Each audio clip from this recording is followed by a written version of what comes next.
Le recrutement est en cours au sein des FRDC. Nous encourageons les uns et les autres à s'enregistrer, à intégrer massivement nos services de sécurité et de défense pour servir le drapeau national dans un contexte où l'Est de notre pays est agressé par la rébellion du M23, RDF, AFC, toute la coalition.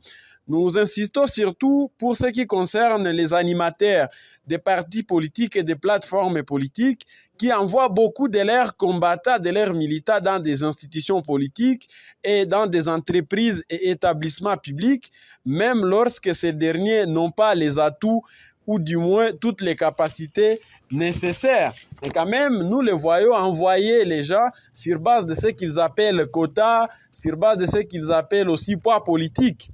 Il faut donc qu'ils essaient aussi de servir les pays à ce niveau-là. On ne peut pas juste se limiter à jouir du potentiel de ces pays et ne pas aussi aller dans l'armée, dans la police et partout ailleurs.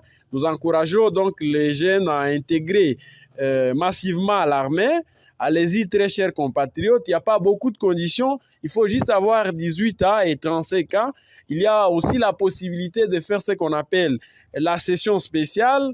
Elle est ici dans divers domaines, notamment la force aérienne, la force maritime.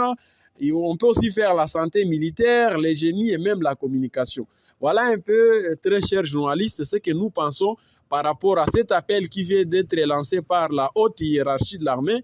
Nous pensons qu'il faut que les politiciens aussi aillent servir l'armée. Ils doivent aussi aller dans les services de sécurité, dans la police et consorts, que de se limiter juste à jouir des postes politiques. Nous sommes agressés par les rebelles du M23 et les Rwandais.